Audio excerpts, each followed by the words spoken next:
프라도 미술관에 오신 당신을 위한 특별 안내. 지금 바로 시작할게요. 네, 당신이 보내주신 그 자료들, 시각 가이드나 주요 작품 해설, 그리고 네딧 같은 커뮤니티의 방문 팁까지. 맞아요. 그런 정보들을 다 녹여내서 오늘 당신만을 위한 맞춤 동선을 한번 짜봤습니다. 이 미술관이 워낙 방대하잖아요. 그래서 모든 걸 다 보려고 하기보다는 핵심 작품 위주로 좀 더 깊이 있게 살펴보는 게 좋죠. 네, 특히 오늘은 그 스페인 황금기의 거장 벨라스케스, 그리고 또 신비로운 북유럽 화가들 작품에 좀 더 집중해 보려고 해요. 가장 중요한 핵심들 놓치지 않도록 저희가 옆에서 꼼꼼히 안내해 드릴게요. 준비되셨나요? 자, 그럼 함께 들어가 보시죠. 프라도 미술관은 마드리드 예술의 중심지, 여기 파세오 델 프라도 거리에 있죠. 네, 입구가 여러 군데 있는데 아마 자료에서도 보셨겠지만 헤로니무스 입구가 동선상 가장 좋습니다. 주요 걸작들로 바로 이어지거든요. 아, 헤로니무스 입구. 네, 이쪽으로 들어가시는군요. 맞습니다. 이쪽 건물은 원래 프라도 본관, 그러니까 비아누에바 건물하고 연결된 수도원 회랑의 일부였어요. 아, 그래서 뭔가 더 고풍스러운 느낌이 나는군요. 네, 신고전주의 양식의 웅장함이 느껴지실 거예요. 자, 안으로 들어서시면 먼저 간단한 보안 검색이 있어요. 네, 가방 같은 소지품은 저기 보이는 엑스레이 기계에 잠깐 통과시켜 주시면 됩니다. 금방 끝나요. 검색대 지나시면 바로 옆에 물품 보관소, 콘시그나라고 써 있는 것이 보일 겁니다. 아, 콘시그나. 외투나 좀 큰 짐, 우산 같은 거는 여기에 맡기시는 게 훨씬 편하실 거예요. 그럼요. 가벼운 발걸음으로 그림에 집중하는 게 좋으니까요. 그 시각 가이드에도 위치가 잘 나와 있었죠. 네네, 봤어요. 아, 그리고 정말 중요한 거. 네. 인포메이션 데스크에서 미술관 지도, 그 플라노라고 하죠. 그거 꼭 챙기세요. 아, 맞아요. 플라노. 이 넓은 곳에서 길 잃지 않으려면 그게 필수입니다. 오늘 우리 여정의 나침반이 되어줄 거예요. 좋습니다. 지도도 챙겼으니 이제 본격적으로 걸작들을 만나러 가볼까요? 네. 저희는 지금 0층 비아노에바 관에 있습니다. 스페인 회화의 심장이라고 할 수 있는 곳이죠. 지도를 보시면 12번 방이 보일 거예요. 거기로 먼저 가보겠습니다. 스페인 황금기를 대표하는 화가 디에고 벨라스케스를 만나러 갑니다. 자, 12번 방에 도착했습니다. 당신의 눈앞에 있는 이 거대한 그림. 네. 바로 프라도 미술관의 영원과도 같은 작품이죠. 벨라스케스의 시녀들, 라스메니나스입니다. 1656년작이에요. 와, 실제로 보니까 정말 그 명성이 느껴지는 것 같아요. 어떠세요? 크기 자체도 압도적이지만 이 작품이 미술사에서 갖는 중요성은 단순히 크기 때문만은 아니에요. 아, 그런가요? 네. 전통적인 왕족 초상화의 틀을 완전히 깨버린 그 혁신적인 구도와 구성 때문이죠. 구도와 구성이요? 네. 그림 배경을 보세요. 왕궁의 화려한 홀이 아니라 놀랍게도 벨라스케스 자기 자신의 작업실입니다. 아, 작업실. 당시로서는 정말 파격이었겠네요. 그럼 그림 속 인물들을 좀 더 자세히 볼까요? 네. 중앙에 가장 밝게 빛나는 금발의 어린 공주가 마르가리타 테레사 공주고요. 아, 공주님. 레디팁에서도 이 공주 표정이 인상 깊다는 이야기가 있었어요. 그렇죠. 그리고 그 양옆에 있는 여성들이 바로 시녀, 메니나스입니다. 메니나스. 그래서 제목이 시녀들이군요. 맞습니다. 왼쪽 시녀는 마리아 아구스티나 사르미엔토, 공주에게 굵은 잔에 담긴 물을 건네고 있고요. 오른쪽 시녀는 이사벨 데 벨라스코, 공주를 향해 정중히 몸을 숙이고 있죠. 네네. 그리고 공주 오른쪽에는 두 명의 난쟁이, 마리 바르볼라와 니콜라스 페르투사토가 보이죠. 페르투사토는 저기 잠자는 개를 발로 툭 치고 있네요. 아, 정말 개도 있네요. 당시 궁정에는 저렇게 난쟁이나 어릿광대를 두는 게 흔했군요. 네, 뒤편 어둠 속에는 공주의 시녀장이랑 경호원으로 보이는 인물이 있고 더 뒤쪽 문가에는 환하게 빛을 받으며 서 있는 인물. 아마 왕비의 시종장인 돈 호세 니에토 벨라스케스일 겁니다. 와, 인물이 정말 많네요. 그리고 놓칠 수 없는 인물, 바로 그림 왼편에 저 큰 캔버스 앞에 서 있는 벨라스케스 자신이죠. 그렇죠. 팔레트와 붓을 들고 이쪽, 그러니까 우리 쪽을 바라보고 있어요. 그런데 여기서 정말 흥미로운 지점은 인물들 뒤, 저기 중앙벽에 걸린 거울 아닌가요? 바로 그겁니다. 거울 속을 자세히 보시면 당시 스페인 국왕 펠리페 4세와 마리아나 왕비의 모습이 희미하게 비치고 있어요. 아, 그러네요. 여기서부터 이 그림의 그 유명한 수수께끼가 시작되는 거죠. 수수께끼요? 네, 과연 국왕 부부는 지금 당신이 서 있는 바로 이 위치에서 그림의 모델이 되어지고 있는 걸까요? 아니면 아니면? 벨라스케스가 그리고 있는 저 큰 캔버스에 그려진 초상화가 거울에 반사된 걸까요? 와, 만약 국왕 부부가 우리 자리에 서 있다면 그럼 우리는 지금 그들의 시선으로 이 장면을 보고 있는 거네요. 그럴 수도 있죠. 와, 갑자기 제가 그림 속 인물이 된 기분인데요. 생각해보니 그림 속 벨라스케스나 공주, 마리바르볼라 같은 몇몇 인물들이 정확히 우리 쪽을 보고 있는 것 같기도 하고요. 정확히 보셨어요. 그게 바로 벨라스케스가 의도한 걸 수도 있습니다. 관람객을 그림 속으로 끌어들이는 장치인 거죠. 대단하네요. 단순한 그림이 아니라 뭔가 참여하게 만드는 느낌이에요. 네. 벨라스케스는 이 작품을 통해서 단순한 재현을 넘어서 시점과 공간, 또 현실과 환영의 관계에 대한 질문을 던지고 있는 거예요. 관람객이 그냥 보는 게 아니라 이 복잡한 게임에 참여하게 된다는 거군요. 그렇죠. 그리고 벨라스케스 자화상 가슴에 그려진 붉은 십자가도 주목할 만해요. 산디아고 기사단의 상징인데요. 아, 그 십자가 맞아요. 자료에서 봤는데 그게 그림 완성 후에 추가된 거라면서요? 네, 그럴 가능성이 높다고 하죠. 벨라스케스가 기사자계를 받은 1659년 이후예요. 심지어 왕이 직접 그려놓으라고 명했다는 설도 있고요. 와, 왕이 직접. 허리춤의 열쇠는 궁정 시종장이라는 높은 지위를 상징하고요. 네. 그 이야기는 벨라스케스가 이 그림을 통해 뭘 말하고 싶었는지를 보여주는 중요한 단서예요. 뭘 말하고 싶었는데요? 당시 스페인에서 화가는 여전히 그냥 손으로 일하는 장인 취급을 받는 경향이 강했거든요. 아, 예술가라기보다는 기술자처럼요? 그렇죠. 벨라스케스는 이 자화상을 통해 나는 단순한 기술자가 아니다. 국왕의 신임을 받는 궁정의 중요 인물이고 회화는 육체 노동이 아닌 지적인 활동, 즉 자유예술이다. 이걸 강력하게 주장하고 있는 겁니다. 아하, 그래서 십자가랑 열쇠가 중요하군요. 산티아고 기사단 조건 중에 기계적인 직업에 종사하지 않아야 한다는 게 있었다면서요. 맞아요.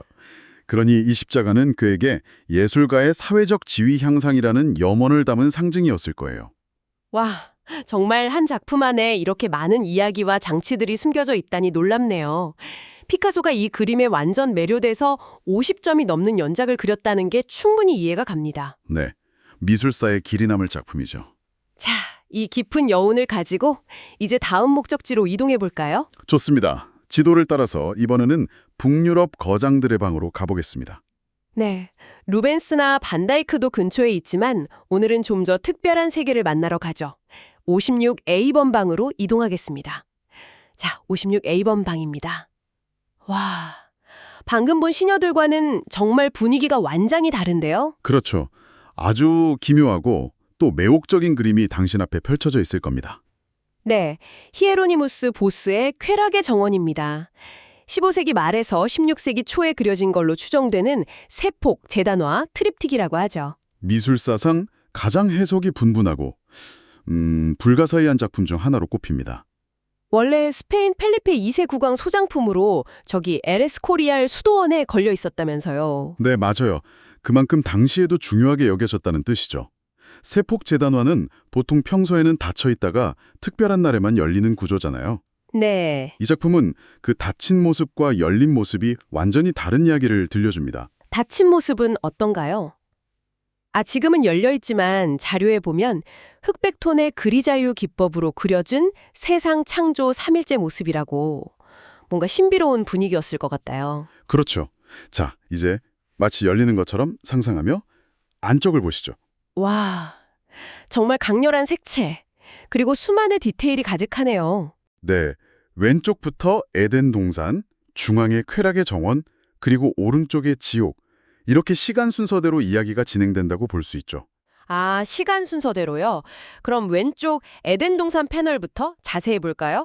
중앙의 젊은 모습의 그리스도 혹은 신이 아담과 이브를 소개하고 있네요. 네, 아담은 막 잠에서 깨어난 듯 이브를 바라보고 있고 이브는 약간 수줍은 듯 시선을 들이고 있죠. 그런데 배경을 보면 이게 정말 평화로운 에덴 동산 맞나요? 좀 기묘하고 어떨 땐 좀 폭력적인 장면들도 숨어 있는 것 같은데요. 맞아요. 코끼리를 탄 원숭이, 사냥에 성공한 사자, 이상한 분수에서 헤엄치는 생물들, 심지어 오리부리를 한 채 책 읽는 형상까지. 아담의 시선도 그냥 놀라움이라기엔 좀 묘한 느낌이 있고요. 토끼 같은 다산의 상징도 보이지만 전반적으로 전통적인 에덴 묘사와는 상당히 다른데요. 뭔가 불안감이 느껴지는 에덴이에요. 바로 그 점이 보스 그림의 특징입니다. 순수함 쪽에 이미 유혹과 타락의 씨앗이 내포되어 있다. 뭐 이런 걸 암시하는 듯하죠. 아하.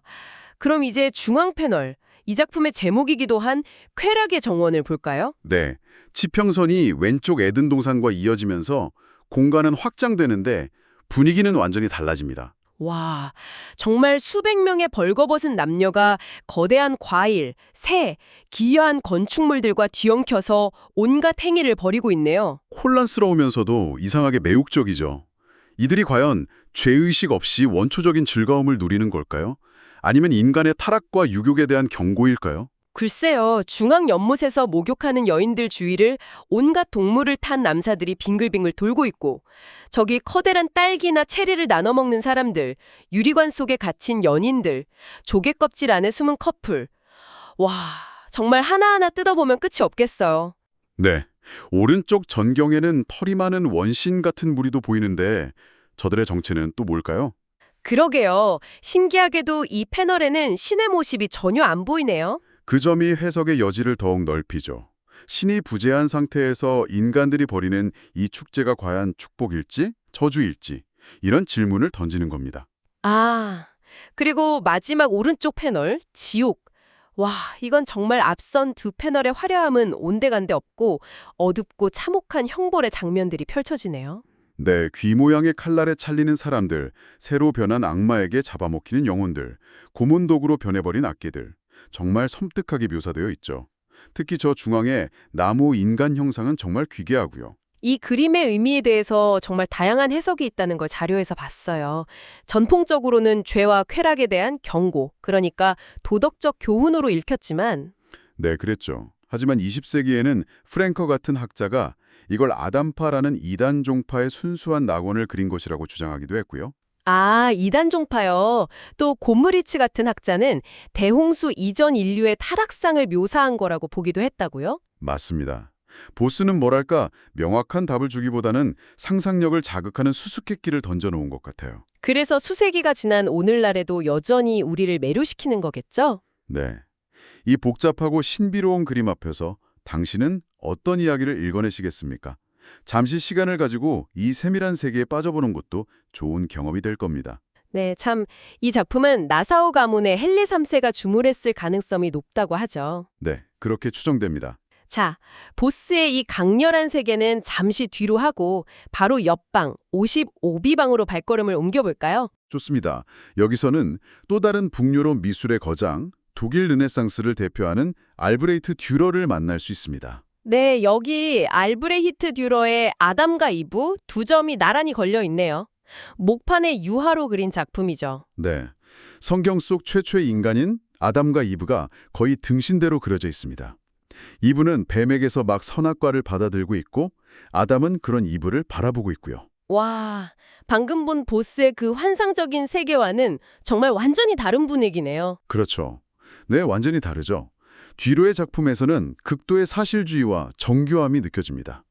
당신이 보내주신 시각 가이드에서도 이 점을 강조했었죠. 맞아요. 마치 해부학도감을 보는 것처럼 인체의 근육, 피부 질감, 머리카락 한 올까지 정말 세밀하게 묘사되어 있어요. 그렇습니다. 듀러는 이탈리아 르네상스 영향을 받아서 인체 비례나 이상적인 아름다움에 대해 깊이 연구했지만 동시에 북유럽 특유의 그 세밀한 관찰력과 사실주의적인 묘사를 결합했어요. 아, 그래서 자세는 뭔가 고대 조각처럼 우아한데 표정이나 몸은 정말 현실감 있군요. 네. 아담과 이브의 자세는 고대 조각에서 영감을 받은 듯 우아하지만 그들의 표정이나 신체 묘사에서는 인간적인 사실감이 두드러지죠. 이게 바로 독일 르네상스의 특징이기도 합니다. 인문주의적인 관심과 과학적 탐구 정신이 예술에 반영된 결과로군요. 그렇죠. 단순히 성경 이야기를 그린 것을 넘어서 인간 자체에 대한 깊은 탐구가 느껴지는 작품입니다. 아담이 들고 있는 나뭇가지에 달린 표지판에는 라틴어로 알브레이트 듀러, 뉴른베르크 출신, 주후 1507년에 이를 만들다 이렇게 서명이랑 제작 연도를 명확히 밝힌 것도 인상적이네요. 네, 예술가로서의 자의식이 아주 강하게 드러나는 부분이죠. 자, 그럼 이제 이 주변을 잠시 둘러볼까요? 이 북유럽 섹션에는 놓치기 아까운 작품들이 더 있다면서요. 아, 네, 그럼요. 예를 들어 레딧 사용자분이 강력 추천했던 작품 기억나시나요? 아, 네네, 기억나요. 58번 방으로 가시면 로히르 판데르 베이덴의 십자가에서 내려짐을 볼 수 있습니다. 플랑드르 초기 회화의 걸작인데요. 십자가에서 내려짐. 네, 인물들의 슬픔과 고통이 보는 이의 마음을 정말 뒤흔들 정도로 강력하게 표현되어 있어요. 보스와는 또 다른 방식으로 감정에 깊이 호소하는 작품이죠. 아, 저도 그 작품 꼭 보고 싶었어요. 그리고 같은 58번 방 근처였나요? 프라도 버전의 모나리자도 있다고 들었는데요. 네, 맞아요. 바로 옆은 아니고 동선상 조금 이동해야 하지만 58번 방 근처 구역에 있습니다. 레오나르도 다빈치의 제자가 거의 동시에 그린 걸로 추정되는데 루브르보다 훨씬 가까이서 볼 수 있다면서요? 네, 그게 큰 장점이죠.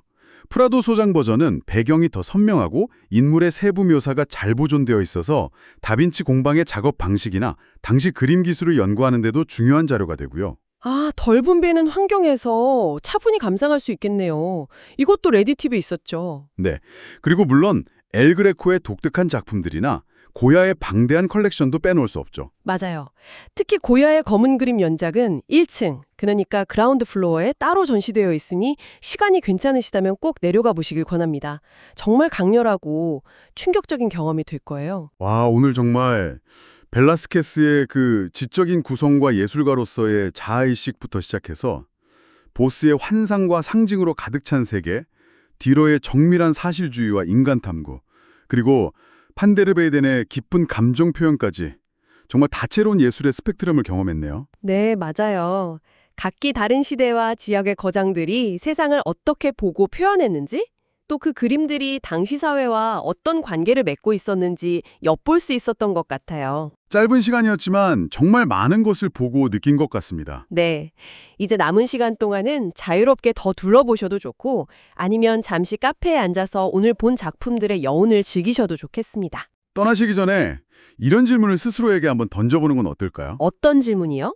벨라스케스는 당신을 국왕 부부의 시선으로 그림 속에 초대했고, 보스는 해석의 열쇠를 당신에게 넘겼고, 듀로는 신화 속 인물을 현실처럼 생생하게 당신 앞에 세웠습니다. 아, 이 오래된 걸작들과의 만남이 오늘 당신이 세상을 바라보는 방식, 혹은 당신 자신을 이해하는 방식에 어떤 작은 파문을 일으켰을까요? 그림 속 인물들의 시선, 기묘한 상징들, 섬세한 붓터치 하나하나가 당신에게 개인적으로 속삭이는 이야기는 무엇이었을까요? 그런 생각을 해보는 것도 의미 있을 것 같습니다. 네.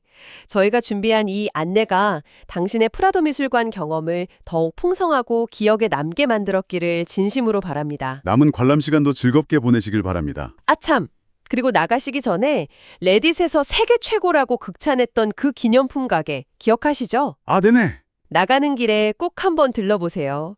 예산을 초과할지도 모른다는 경고도 있었지만요. 즐거운 쇼핑 되세요.